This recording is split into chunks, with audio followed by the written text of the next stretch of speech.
بسم اللہ الرحمن الرحیم۔ یہ پیچھے جو روایت آئی تھی حضرت یحییٰ بن یعمر کی کہ ان کے علاقے میں کچھ لوگ اس طرح کے پیدا ہو گئے تھے جو تقدیر کا انکار کرتے تھے، تو ان کی خواہش ہوئی جب حج کرنے گئے کہ کسی صحابی سے ملاقات ہو جائے تو ہم اس کے بارے میں پوچھیں۔ تو ان کی ملاقات ہوئی تھی حضرت عبداللہ بن عمر رضی اللہ عنہما سے۔ پھر انہوں نے پوری حدیث سنائی، حدیث جبرائیل، جس میں تقدیر پر ایمان لانا بھی ضروری ہے۔ اسی مناسبت سے انہوں نے یہ حدیث بیان کی تھی۔ اب امام مسلم رحمۃ اللہ علیہ دوسری سند کے ساتھ بھی یہ بیان کر رہے ہیں، ان یحییٰ بن یعمر قال لما تکلم معبد بما تکلم به فی شان القدر۔ حضرت یحییٰ بن یعمر سے مروی ہے، انہوں نے فرمایا کہ جب معبد جوہنی نے کلام کیا، جو بھی کلام کیا تقدیر کے بارے میں، سنا بما تکلم به فی شان القدر فانکرنا ذالک، تو ہم نے اس کا انکار کیا۔ یعنی ایمان والے تو تقدیر کو مانتے ہیں، ایک نیا فرقہ وجود میں آیا تھا جو تقدیر کا انکار کر رہے تھے۔ تو راوی کہتے ہیں فحججت انا وحمید بن عبد الرحمن الحمیری حجتاً، تو میں نے اور حمید بن عبد الرحمن حمیری نے حج کیا۔ پیچھے بات تھی کہ حاجین او معتمرین، کہ حج کرنے گئے تھے یا عمرہ کرنے گئے تھے، لیکن یہاں تعیین ہے کہ حج کرنے گئے تھے۔ کہاں گئے تھے؟ وساق الحدیث، پھر ان راویوں نے حدیث کو اسی طرح بیان کیا جیسے حضرت کہمس کی حدیث ہے، یعنی الفاظ کا فرق ہے لیکن اسی کے ہم معنی ہے۔ یہ بمعنی حدیث کہمس، حضرت کہمس کی حدیث جو پیچھے آپ نے تفصیل کے ساتھ پڑھی ہے، اسی کے طرح اس حدیث کو بھی بیان کیا، واسنادہ، اور اسی کی سند کے ساتھ، یعنی وہی سند ہے حضرت کہمس والی۔ وفیہ بعض زیادۃ ونقصان احرف، اور اس میں کچھ کمی بیشی ہے۔ بعض زیادتی و نقصان احرف، احرف کا مطلب ہے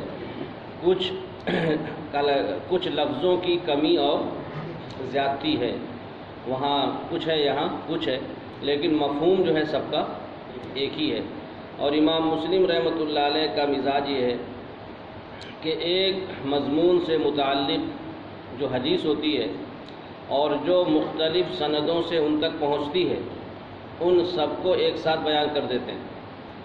اسی لیے بعض لوگوں نے حسن ترتیب وغیرہ کی بنیاد پر مسلم کو ترجیح دی ہے بخاری پر، یعنی صحت میں تو بخاری ہی کو ترجیح حاصل ہے، لیکن بعض مغاربہ نے حسن ترتیب وغیرہ کو دیکھتے ہوئے کہ جتنی اچھی ترتیب مسلم کی ہے کہ ایک ہی جگہ ساری حدیثیں مل جاتی ہیں، ایک عنوان سے متعلق آپ اگر حدیث تلاش کرنا چاہیں تو مختلف سندوں کے ساتھ، مضمون وہی ہے حدیث جبرائیل والا، لیکن امام مسلم رحمۃ اللہ علیہ تک جن جن سندوں سے اور جن جن واسطوں سے وہ حدیث پہنچی ہے ان سب کو ایک ساتھ بیان کر دیتے ہیں۔ اس لیے مسلم میں حدیث کا تلاش کرنا آسان ہوتا ہے بمقابلے بخاری کے۔ بخاری میں ترجمۃ الباب کچھ ہوتا ہے اور حدیث کچھ ہوتی ہے، وہاں تلاش کرنا بہت مشکل ہوتا ہے۔ یہاں آپ جو ہے کسی بھی باب کے تحت ساری حدیثیں ایک ساتھ آپ کو مل جائیں گی۔ تو وہی کہہ رہے ہیں اب آگے بھی جتنی بھی سندیں ہیں سب وہی ہیں، حدیث جبرائیل ہی سے متعلق ہیں، اور ان سندوں کو انہوں نے بیان کیا ہے۔ ہاں وہی روایتیں کہہ رہے ہیں کہ سند تھوڑا بدل گئی ہے، جو پہلی سند بیان کی تھی اس میں دوسرے راوی تھے، اس میں دوسرے راوی ہیں، اور کہہ رہے ہیں وفیہ شیء من زیادۃ، اور اس سند میں کچھ اضافہ ہے، اس سند میں کچھ وقد نقص منہ شیئا، اور کچھ کمی بھی ہے، یعنی جو پہلی حدیث میں نہیں ہے اس میں ہے، اور جو اس میں جو ہے اس میں کچھ اضافہ ہے تو اس میں کمی ہے، اس کہتے ہیں کمی بیشی۔ تو گویا کہ تھوڑا سا فرق ہے، لیکن حدیث وہی ہے جو پیچھے آپ نے حضرت عمر رضی اللہ تعالیٰ عنہ سے نقل کر کے عبداللہ بن عمر نے بیان کیا تھا حدیث جبرائیل کو۔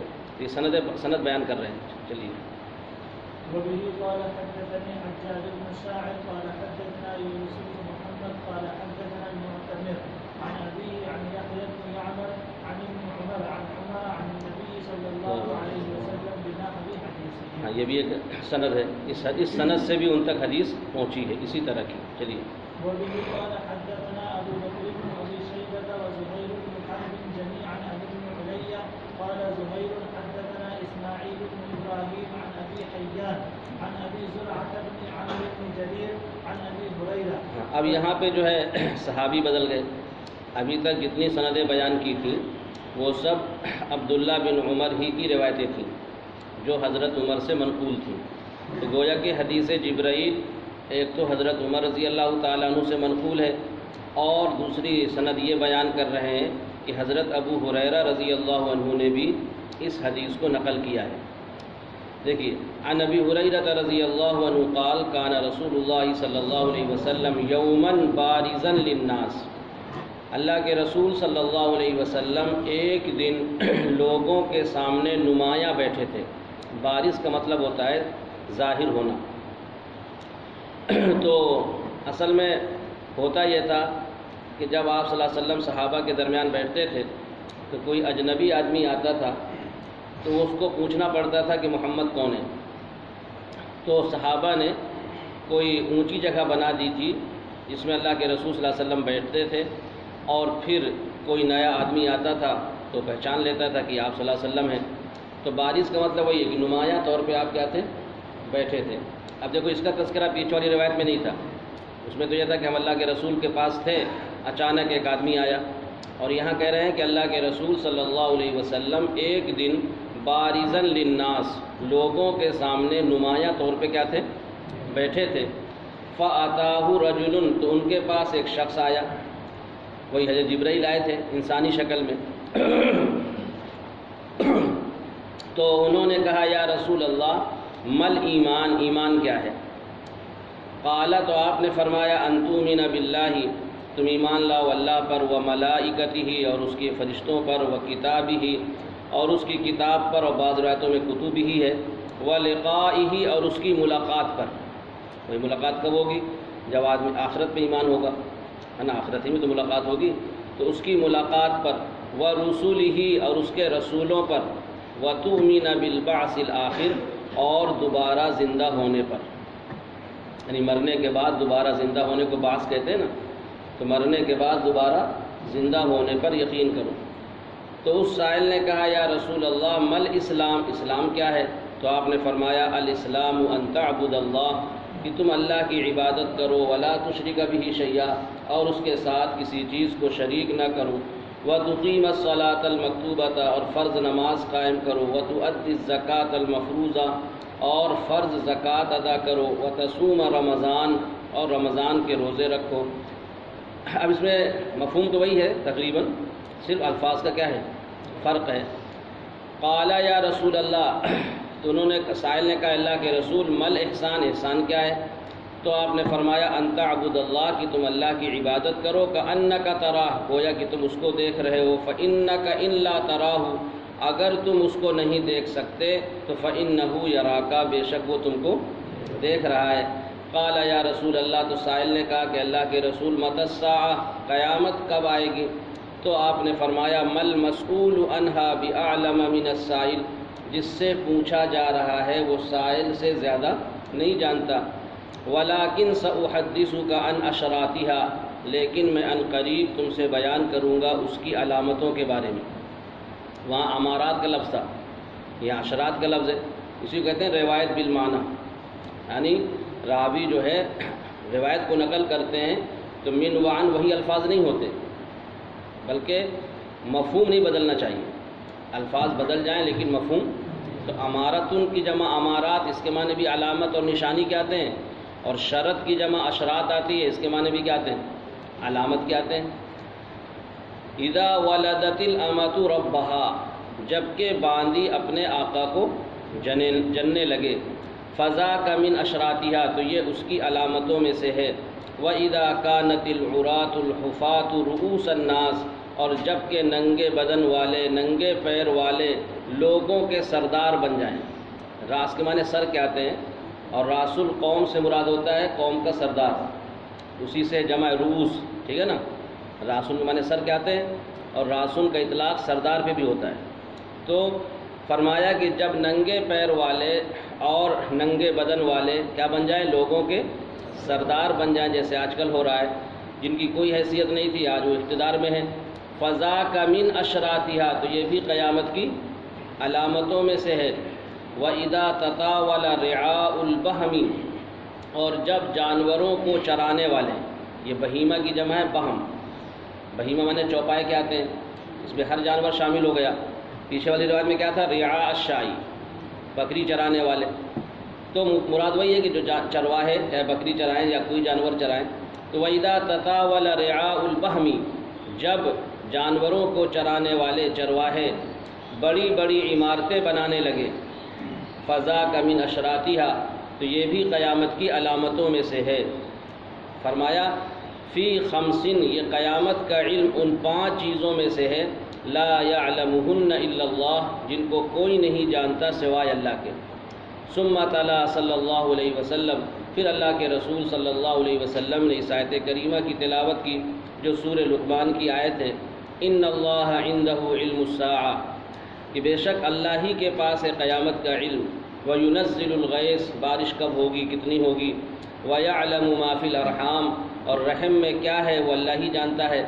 وَمَا تَدْرِي نَفْسٌ مَاذَا تَكْسِبُ غَدًا، کل کیا ہونے والا ہے، کل کیا ہوگا، یعنی مستقبل کا علم صرف اللہ کو ہے۔ وَمَا تَدْرِي نَفْسٌ بِأَيِّ أَرْضٍ تَمُوتُ، اور کس سرزمین میں کس کی موت آئے گی وہ اللہ ہی کو معلوم ہے۔ ان اللہ علیم خبیر، بے شک اللہ تعالیٰ جاننے والے ہیں، باخبر ہیں۔ تو یہ اصول غیب کہلاتے ہیں، یہ 5 چیزیں جن کو قرآن میں بیان کیا گیا ہے، یہ اصول غیب میں سے ہیں۔ حضرت عائشہ رضی اللہ عنہ فرماتی ہیں اگر ان 5 چیزوں میں کوئی دعویٰ کرتا ہے کہ مجھے معلوم ہے تو وہ جھوٹ بولتا ہے، اس لیے کہ یہ جو ہے اصول غیب میں سے ہیں، اور ان چیزوں کا علم اللہ کے علاوہ کسی کو بھی نہیں ہے۔ قال ثم ادبر الرجل، حضرت ابو ہریرہ نے فرمایا کہ پھر وہ جو سائل تھا وہ چلا گیا، پھر وہ شخص کیا تھا؟ فقال رسول اللہ صلی اللہ علیہ وسلم ردوا علی الرجل، اللہ کے رسول صلی اللہ علیہ وسلم نے ارشاد فرمایا میرے پاس اس شخص کو واپس لاؤ۔ صحابہ سے آپ نے فرمایا کہ جو ابھی گئے ہیں نا ان کو بلاؤ، ردو امر ہے، ردو علی الرجل، تم لوگ میرے پاس ان کو واپس بلاؤ۔ فاخذوا لیردوہ، تو وہ لوگ گئے تاکہ واپس کریں، فلم یروا شیئا، تو کچھ نظر نہیں آیا، فرشتہ تھے اچانک آئے اور اچانک کیا ہو گئے؟ غائب ہو گئے، تو نظر نہیں آئے۔ اب اسی میں جو ہے کچھ صحابہ تلاش کرنے کے لیے باہر نکل گئے تھے، جیسے عمر وغیرہ، تو وہ کئی دن کے بعد آئے، یعنی مطلب مجلس میں، تو اللہ کے رسول صلی اللہ علیہ وسلم نے ان کو 3 دن کے بعد بتایا تھا کہ یہ جو آئے تھے نا سائل، وہ حضرت جبرائیل تھے، اور یہاں جو لوگ موجود تھے مجلس میں تو ان سے اسی وقت فرما دیا تھا۔ فقال رسول اللہ صلی اللہ علیہ وسلم، تو اللہ کے رسول صلی اللہ علیہ وسلم نے ارشاد فرمایا ھذا جبرائیل جاء، یہ حضرت جبرائیل آئے تھے، لیعلم الناس دینہم، تاکہ لوگوں کو ان کا دین سکھائیں، یہ مقصد تھا۔ تو یہ گویا کہ جیسے حضرت عمر رضی اللہ تعالیٰ عنہ سے یہ حدیث منقول ہے، اسی طرح حضرت ابو ہریرہ رضی اللہ عنہ سے بھی یہ حدیث منقول ہے۔ اب ان کی سند بیان کریں گے، مختلف سندیں، چلیے۔ وبه قال حدثنا محمد بن عبد الله بن زبير قال حدثنا محمد بن بشر قال حدثنا ابو حيان التيمي بهذا الاسناد مثله غير ان في روايته اذا ولدت الامه بعلها يعني السراسل۔ اب کہہ رہے ہیں کہ ابو حیان تیمی نے بھی اسی سند کے ساتھ اسی جیسی روایت بیان کی ہے، جیسے اوپر روایت گزری ہے نا، بالکل اسی جیسی روایت انہوں نے بھی بیان کی ہے، لیکن فرق کیا ہے؟ لیکن ان کی روایت میں ہے اذا ولدت الامۃ بعلھا، وہاں ربھا تھا اور یہاں کیا ہے؟ جو فرق ہوتا ہے اس کو واضح کر دیتے ہیں کہ سند میں تو اس طرح کی حدیث آئی ہے لیکن اس جملے میں فرق ہے، وہاں کیا تھا؟ اذا ولدت الامۃ ربھا، اور یہاں ہے اذا ولدت الامۃ بعلھا، کہ جب باندی اپنے شوہر کو جننے لگے، جب باندی، اور باندی سے کون سی باندی مراد ہے؟ یعنی السراریہ، یہ سراریہ جو ہے سریتن کی جمع ہے، سریہ اس باندی کو کہتے ہیں جس سے وطی کی جائے، سریہ وہ باندی کہلاتی ہے جس سے وطی کی جائے، اسی کی جمع ہے السراری۔ تو راوی نے واضح کیا کہ یہاں وہ باندیاں مراد ہیں کہ جس سے ان کا آقا وطی کرتا ہے اور پھر اس کے نتیجے میں بچہ پیدا ہوتا ہے تو ام ولد ہو جاتی ہیں۔ تو وہی بات ہے کہ ام ولد ہو گئی اور شریعت کے حکم سے ناواقف تھے، لہذا اس کو بیچنا شروع کر دیا۔ دیکھیے یہاں بھی حضرت ابو ہریرہ رضی اللہ عنہ کی روایت ہے، انہوں نے فرمایا کہ اللہ کے رسول صلی اللہ علیہ وسلم نے ارشاد فرمایا سلونی، آپ نے صحابہ سے کہا تھا تم لوگ مجھ سے پوچھا کرو، سلونی یعنی جو ضروری مسائل ہیں، دین کی باتیں ہیں وہ پوچھا کرو، سلونی امر ہے یہ سل سے، تم لوگ مجھ سے سوال کرو۔ فہابوہ ان یسألوہ، تو صحابہ ڈرے آپ سے پوچھنے میں، آپ کا اتنا روب تھا کہ ہر آدمی پوچھ نہیں سکتا تھا، ہر آدمی سوال نہیں کر سکتا تھا۔ تو آگے بات آ رہی ہے، صحابہ یہ چاہتے تھے اور ان کی دلی خواہش ہوتی تھی کہ کوئی اعرابی آ جائے، کیونکہ اعرابی جو ہوتے تھے وہ تہذیب سے واقف تو ہوتے نہیں تھے، وہ سیدھا سیدھا سوال کرتے تھے، اور چونکہ صحابہ جو اللہ کے رسول کی مجلس میں رہتے تھے تو تہذیب اور ادب کی وجہ سے وہ سوال نہیں کر پاتے تھے اور ایک روب ہوتا تھا۔ اس لیے کہتے ہیں کہ ہماری خواہش یہ ہوتی تھی کہ کوئی عقل مند دیہاتی آئے تاکہ وہ اللہ کے رسول صلی اللہ علیہ وسلم سے اچھے اچھے سوال کرے اور ہم کو فائدہ ہو۔ تو کہتے ہیں آپ نے فرمایا تھا سلونی، تم لوگ مجھ سے سوال کرو، فہابوہ ان یسألوہ، تو صحابہ پہ روب طاری ہوا، صحابہ پہ سوال کرنے میں، یعنی سوال نہیں کر پائے وہ، اور ہر آدمی سوال کر بھی نہیں پاتا تھا۔ تو قالا، ابو ہریرہ رضی اللہ عنہ نے فرمایا فجاء رجل، ایک شخص آئے، فجلس عند رکبتیہ، اور وہ بیٹھ گئے آپ کے گھٹنوں کے پاس، اور انہوں نے کہا یا رسول اللہ مل اسلام، اسلام کیا ہے؟ تو آپ نے فرمایا لا تشرک باللہ شیئا، یا لا تشرک امر بھی ہو سکتا ہے، تم اللہ کے ساتھ کسی چیز کو شریک نہ کرو، کبھی کبھی مضارع امر کے معنی میں آتا ہے، نہیں کے معنی میں، لا تشرک باللہ شیئا، تم اللہ کے ساتھ کسی چیز کو، وتقیم الصلاۃ، جیسے پہلے بات آئی تھی کہ اللہ اس بات کی گواہی دو کہ اللہ کے علاوہ کوئی معبود نہیں اور محمد صلی اللہ علیہ وسلم اللہ کے رسول ہیں، وہی تو ایمان ہے، اور وہی جو اسلام کے ارکان میں سے بنیادی رکن ہے، اسی کو یہاں تعبیر کیا گیا کہ شرک نہ کرو، جب شرک نہ ہوگی توحید ہوگی، تو مفہوم تو وہی ہے نا کہ تم اللہ کے ساتھ کسی چیز کو شریک نہ کرو، وتقیم الصلاۃ، نماز قائم کرو، وتؤتی الزکاۃ، زکوٰۃ ادا کرو، وتصوم رمضان، اور رمضان کے روزے رکھو۔ قال صدقت، تو سائل نے کہا کہ آپ نے سچ کہا۔ قال یا رسول اللہ مل ایمان؟ قال ان تؤمن باللہ وملائکتہ وکتابہ ولقائہ ورسلہ وتؤمن بالبعث، اور تم ایمان رکھو بعث پر، یعنی دوبارہ زندہ ہونے پر، وتؤمن بالقدر کلی، اور تمام تقدیر پر ایمان لاؤ۔ تمام تقدیر میں وہی کہ اچھا فیصلہ ہو یا برا، جس کو خیر اور شر سے تعبیر کیا گیا ہے، تو یہاں انہوں نے کلی ہی کہہ دیا کہ ہر قسم کی تقدیر پر کیا لاؤ؟ ایمان لاؤ۔ قال صدقت، تو سائل نے کہا کہ آپ نے سچ کہا۔ قال یا رسول اللہ مل احسان، احسان کیا ہے؟ تو آپ نے فرمایا ان تخشى اللہ کأنک تراہ، کہ تم اللہ سے ڈرو گویا کہ تم اللہ کو دیکھ رہے ہو، یعنی اللہ کا خوف اس طرح ہونا چاہیے جیسے کہ ہم اللہ کو کیا کر رہے ہیں، اور وہاں پہ کیا تھا ان تعبد اللہ، کہ تم اللہ کی عبادت اس طرح کرو گویا کہ تم اس کو دیکھ رہے ہو۔ تو مفہوم وہی ہے کہ اللہ کا اتنا خوف ہونا چاہیے عبادت میں بھی اور ہر چیز میں۔ تو یہاں پہ تخشا کا لفظ آیا ہے، یہی ہے روایت بالمعنی کہ راوی جو ہے لفظ بدل دیتا ہے لیکن مفہوم وہی رہتا ہے کہ تم اللہ سے ڈرو گویا کہ تم اس کو دیکھ رہے ہو۔ فإنک الا تکن تراہ، اگر تم اس کو نہیں دیکھ سکتے تو فإنہ یراک، بے شک وہ تم کو دیکھ رہا ہے۔ قال صدقت، تو سائل نے کہا آپ نے سچ کہا۔ قال یا رسول اللہ متى تقوم الساعة؟ قال ما المسؤول عنها بأعلم من السائل وسأحدثك عن أشراطها اذا رأيت المرأة تلد ربها۔ قیامت کی علامتوں میں سے ایک علامت یہ بتائی آپ نے کہ جب تم دیکھو عورت کو کہ وہ اپنے آقا کو جن رہی ہے، یہاں پہ مراتن سے مراد آمتن ہے، لکھا بھی ہے نا، المراتن سے مراد الامہ ہے، کہ جب تم دیکھو عورت کو یعنی باندی کو کہ وہ اپنے آقا کو جن رہی ہے، فذاک من اشراطها، تو یہ بھی قیامت کی علامتوں میں سے ہے۔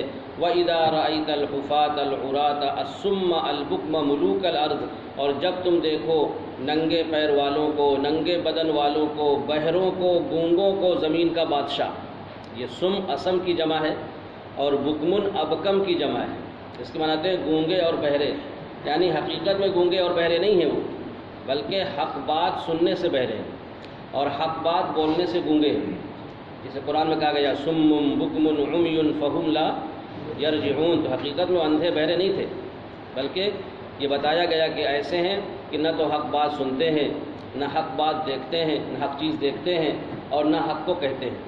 اس مفہوم میں جیسے قرآن میں کہا گیا ہے، اسی مفہوم میں یہ بھی ہے کہ جو حق سننا گوارا نہیں کرتے اور جو حق بولتے نہیں ہیں، ان کو دیکھو گے تم ملوک الارض، زمین کا بادشاہ، زمین کا، جیسے آج کل ہو رہا ہے پورا معاملہ نظام برعکس ہے، فَذَاكَ مِنْ أَشْرَاطِهَا، تو یہ بھی اس کی علامتوں میں سے ہے۔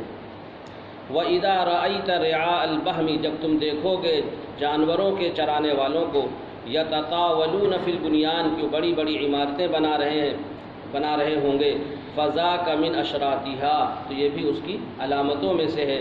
فِي خَمْسٍ مِنَ الْغَيْبِ، یہ غیب کی 5 چیزوں میں سے ایک ہے۔ قیامت کا علم جو ہے نا، یہ غیب کی 5 چیزوں میں سے ایک ہے۔ لا يعلمهن الا اللہ، جن کو کوئی نہیں جانتا سوائے اللہ کے۔ ثم قرأ، پھر اللہ کے رسول صلی اللہ علیہ وسلم نے قرآن پاک کی آیت پڑھی، ان اللہ عنده علم الساعة وينزل الغيث ويعلم ما في الارحام وما تدري نفس ماذا تكسب غدا وما تدري نفس بأي ارض تموت الى آخر السورہ۔ ثم قام الرجل، پھر وہ سائل کھڑے ہوئے جو انسانی شکل میں آئے تھے، تو اللہ کے رسول صلی اللہ علیہ وسلم نے فرمایا ردوہ علیہ، ان کو واپس بلاؤ، ان کو واپس بلاؤ میرے پاس۔ فلتمیسا، ان کو تلاش کیا گیا، فلم یجدوہ، تو لوگوں نے ان کو نہیں پایا، فرشتے تھے اچانک غائب ہو گئے، تو فلم یجدوہ، ان لوگوں نے ان کو نہیں پایا۔ فقال رسول اللہ صلی اللہ علیہ وسلم، اللہ کے رسول صلی اللہ علیہ وسلم نے ارشاد فرمایا، ھذا جبرائیل علیہ السلام، یہ حضرت جبرائیل تھے، اراد ان تعلموا اذ لم تسألوا، انہوں نے ارادہ کیا تھا کہ تم دین کو سیکھ لو جب کہ تم لوگوں نے سوال نہیں کیا۔ میں نے کہا تھا سوال کرو، پوچھو، اور روب کی وجہ سے صحابہ پوچھ نہیں پاتے تھے، اس لیے اللہ تعالیٰ نے حضرت جبرائیل کو بھیجا تاکہ پورے دین کا خلاصہ سامنے آ جائے۔ چلیے۔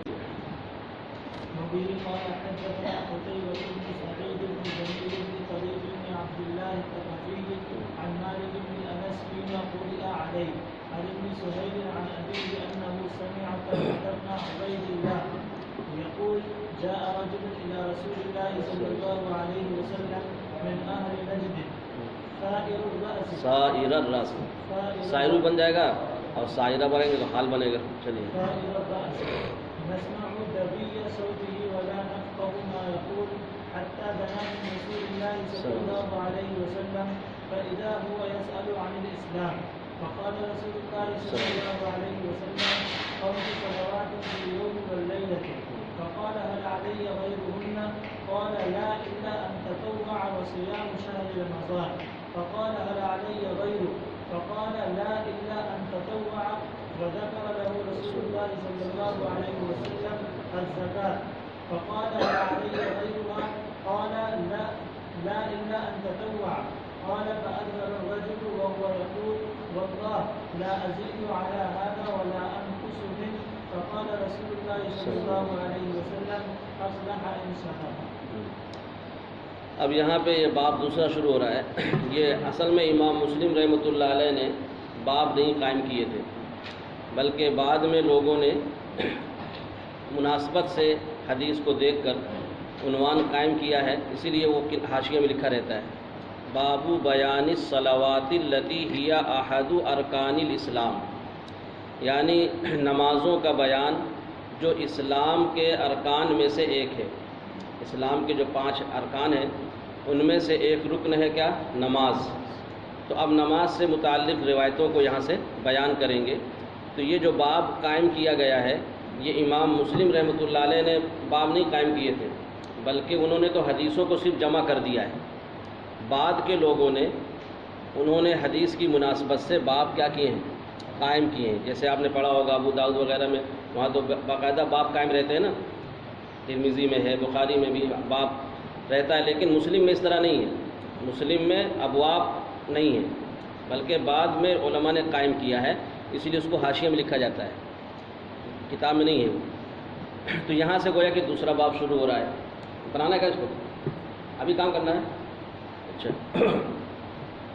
تو دیکھیے یہاں پہ حضرت طلحہ بن عبید اللہ رضی اللہ عنہ فرماتے ہیں جاء رجل الی رسول اللہ صلی اللہ علیہ وسلم من اہل نجد، ایک شخص آئے اللہ کے رسول صلی اللہ علیہ وسلم کے پاس نجد والوں میں سے۔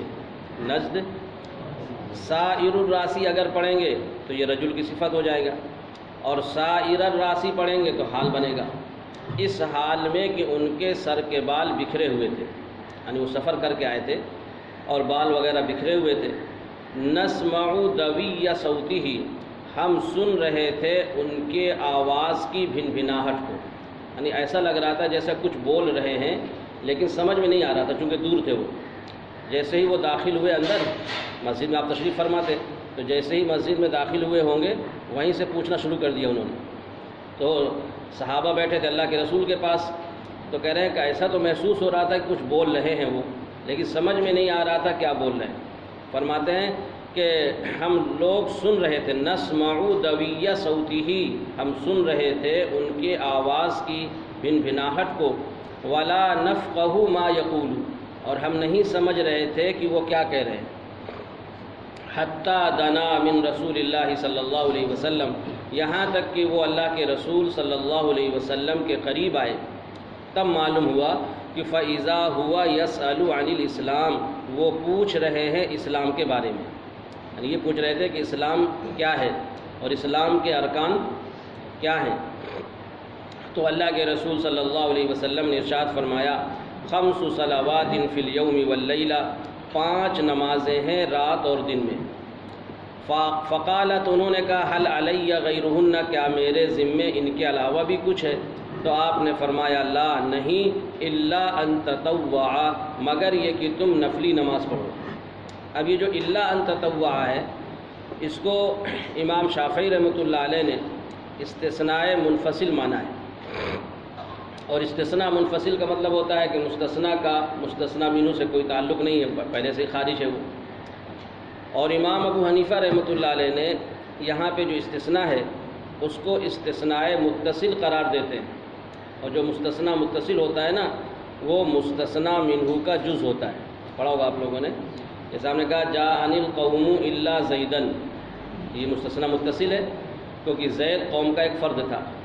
اور اگر آپ نے کہا جاءنی القوم الا حمارن، کہ میرے پاس قوم آئی سوائے گدھے کے، تو گدھا تو پہلے ہی سے خارج تھا، یہ منفصل ہوتا ہے۔ کیا ہوتا ہے؟ تو اس میں جو استثناء ہے امام ابو حنیفہ رحمۃ اللہ علیہ نے اس کو متصل قرار دیا ہے۔ اب اس کا فائدہ یہ ہوگا، اس کا مطلب یہ نکلے گا کہ ان کے کہنے کا مقصد یہ ہے کہ 5 نمازیں ہیں رات اور دن میں، تو انہوں نے کہا کیا میرے ذمے اس کے علاوہ بھی کچھ ہے؟ تو انہوں نے فرمایا، آپ نے فرمایا نہیں، مگر یہ کہ تم نفل شروع کر دو۔ تو گویا کہ اگر کسی نے نفل نماز شروع کر دی تو پھر اس کا پورا کرنا واجب ہو جائے گا۔ اس سے استدلال کیا امام صاحب نے۔ امام ابو حنیفہ رحمۃ اللہ علیہ اور امام مالک رحمۃ اللہ علیہ کے نزدیک اگر کسی نے نفل نماز شروع کر دی، پہلے تو نفل میں اختیار ہے، پڑھو چاہے نہ پڑھو، لیکن اگر شروع کر دیا تو پھر اب اس کا پورا کرنا کیا ہے؟ واجب ہے، اور اگر توڑ دیا تو بعد میں قضا کرنی پڑے گی۔ اسی طریقے سے روزے کا مسئلہ ہے کہ نفل روزہ رکھتے چاہے نہ رکھتے، لیکن اگر رکھنا شروع کر دیا ہے تب اس کا پورا کرنا کیا ہوگا؟ واجب ہوگا۔ یہ ہوگا اس وقت جب کہ استثناء متصل مانا جائے۔ تو مطلب یہ ہوگا کہ کیا میرے ذمے ان کے علاوہ کچھ نمازیں ہیں؟ تو آپ نے فرمایا نہیں، مگر یہ کہ تم نفل شروع کر دو۔ کیا کر دو؟ اگر نفل نماز شروع کر دیا تو اب واجب ہو جائے گی، یہ امام صاحب فرماتے ہیں۔ لیکن امام شافعی کہتے ہیں کہ یہ استثناء منفصل ہے، اس کا ترجمہ ہوگا کہ نہیں، لیکن یہ کہ تم نفل پڑھو۔ یہاں پہ اللہ جو ہے لاکن کے معنی میں ہو جائے گا، مطلب یہ کہ نفل جو ہے فرض میں شامل ہی نہیں پہلے سے، جیسے حمار جو ہے قوم میں شامل نہیں تھا، اس کو استثناء منفصل کہتے ہیں نا، تو گویا کہ نفل یہ واجبات میں اور فرائض میں شامل ہی نہیں ہے، یہ الگ ہے۔ تو گویا کہ دونوں کے اپنے اپنے دلائل ہیں۔ تو اگر متصل مانا جائے گا تو امام صاحب کی دلیل جو ہے بات ثابت ہوتی ہے کہ نفل نماز کو اگر شروع کر دیا جائے تو اس کا پورا کرنا کیا ہے؟ واجب ہے۔ تو فرمایا کہ نہیں، الا ان تطوع، مگر یہ کہ تم نفل پڑھو۔ وصیام شہر رمضان، اور ماہ رمضان کے روزے۔ فقالا، تو سائل نے کہا حل علی غیرہ، کیا میرے ذمے اس کے علاوہ بھی کچھ ہے؟ تو آپ نے فرمایا لا نہیں، الا ان تطوعا، مگر یہ کہ تم نفلی روزے رکھو، اس میں اختیار ہے۔ وذکر لہ رسول اللہ صلی اللہ علیہ وسلم الزکاۃ، یہاں بھی دونوں باتیں نکلیں گی، متصل بھی ہو سکتا ہے اور استثناء منفصل بھی ہو سکتا ہے۔ اللہ کے رسول صلی اللہ علیہ وسلم نے زکوٰۃ کا تذکرہ کیا کہ زکوٰۃ بھی ہے۔ فقال هل علی غیرہا، تو انہوں نے فرمایا کیا میرے ذمے اس کے علاوہ بھی کچھ ہے؟ تو آپ نے فرمایا لا نہیں، الا ان تطوعا، مگر یہ کہ تم نفلی صدقہ کرو۔ زکوٰۃ تو فرض ہے، تو دینا ہی ہے، لیکن اگر نفلی صدقہ دینا چاہتے ہو تو اس میں آپ کو اختیار ہے۔ قال فادبر الرجل وهو یقول، راوی کہتے ہیں حضرت طلحہ بن عبید اللہ جو راوی ہیں، انہوں نے فرمایا کہ وہ جو سائل آئے تھے نا نجد سے، وہ واپس ہوئے۔ ادبرہ کے معنی ہوتے ہیں پیٹھ پھیرنا، تو وہ شخص واپس ہوئے یہ کہتے ہوئے کہ واللہ لا ازید علی ھذا ولا انقص منہ، خدا کی قسم نہ تو میں اس پر زائد کروں گا اور نہ میں اس سے کم کروں گا۔ تو اللہ کے رسول صلی اللہ علیہ وسلم نے فرمایا افلح ان صدقہ، کامیاب ہو گیا یہ شخص اگر اس نے سچ کہا ہے، یہ شخص کامیاب ہو گیا اگر اس نے۔ اب یہاں سوال پیدا ہوتا ہے کہ آپ نے کامیابی کی بشارت دے دی اور انہوں نے یہ بات کہی تھی کہ نہ تو میں اس سے زائد کروں گا اور نہ کم کروں گا، تو کم نہ کرنا تو ٹھیک ہے، لیکن زائد نہیں کروں گا تو اس کا مطلب یہ ہے کہ بس فرض پڑھوں گا، نفل نہیں کروں گا، یہ مطلب ہوا؟ آپ نے صرف فرائض بتائے ہیں کہ فرض نماز پڑھوں گا، فرض روزہ رکھوں گا، زکوٰۃ دوں گا، اور اگر زائد ہو جائے گا تو پھر نفل ہو جائے گا، کیا ہو جائے گا؟ اور وہ کہہ رہے ہیں خدا کی قسم نہ تو میں اس پر زائد کروں گا اور نہ کم کروں گا۔ تو اللہ کے رسول نے کیا فرمایا افلاح ان صدقہ، تو گویا کہ نفل نہ پڑھنے پر اور زائد نہ کرنے پر آپ نے بشارت دے دی کامیابی کی۔ ایک اشکال ہوتا ہے، اس کا جواب یہ ہے کہ اصل میں اس کا تعلق عمل سے نہیں ہے بلکہ اس کا تعلق تبلیغ سے ہے۔ اصل میں یہ جو آئے تھے، بعض روایتوں میں آیا کہ وہ زمام بن ثعلبہ تھے، ان کا نام کیا تھا؟ تو وہ اصل میں اپنے قوم کے نمائندہ بن کر آئے تھے، قوم نے ان کو بھیجا تھا، تو ان کے کہنے کا مقصد یہ تھا کہ جو باتیں آپ نے فرمائی ہیں میں اپنی قوم تک ان باتوں کو من وعن پہنچا دوں گا، ان باتوں میں میں اپنی طرف سے کوئی کمی بیشی نہیں کروں گا۔ سمجھ گئے نا؟ اس کا تعلق اس سے نہیں ہے، عمل سے نہیں ہے، بلکہ اس کا تعلق کس سے ہے؟ تبلیغ سے ہے۔ یعنی جو باتیں آپ نے مجھے بتائی ہیں ان میں میں اپنی طرف سے کوئی اضافہ نہیں کروں گا، بلکہ اپنی قوم تک یہ باتیں اسی طرح پہنچاؤں گا جس طرح میں نے آپ سے سنا ہے۔ تو یہ دیانتداری کی بات ہے کہ آدمی جیسا سنے ویسے ہی پہنچائے، اپنی طرف سے کچھ نہ ملائے۔ تو وہ گویا کہ اس کا تعلق عمل سے نہیں ہے بلکہ اس کا تعلق تبلیغ سے تھا۔ تو اللہ کے رسول نے بشارت دے دی افلاح ان صدقہ، کہ یہ کامیاب ہو گئے اگر انہوں نے سچ کہا ہے۔ چلیے۔ وبه قال حدثني يحيى بن ايوب وقتيبة بن سعيد جميعا عن اسماعيل بن جعفر عن ابي سهيل عن ابيه عن طلحة بن عبيد الله عن النبي صلى الله عليه وسلم بهذا الحديث نحو حديث مالك غير انه قال فقال رسول الله صلى الله عليه وسلم افلح وابيه ان صدق او دخل الجنة وابيه ان صدق۔ اب یہاں پہ دوسری سند سے امام مسلم رحمۃ اللہ علیہ نے بیان فرمایا ہے، راوی وہی ہیں حضرت طلحہ بن عبید اللہ۔ لوگ تھوڑا سا فرق یہ ہے کہ اس میں اللہ کے رسول صلی اللہ علیہ وسلم نے فرمایا جب انہوں نے یہ کہا کہ میں خدا کی قسم نہ اس پر زائد کروں گا اور نہ، تو اس روایت میں یہ ہے کہ اللہ کے رسول نے فرمایا تھا افلاح و ابیہ ان صدقہ، کہ اس کے باپ کی قسم یہ کامیاب ہو گیا اگر اس نے سچ کہا۔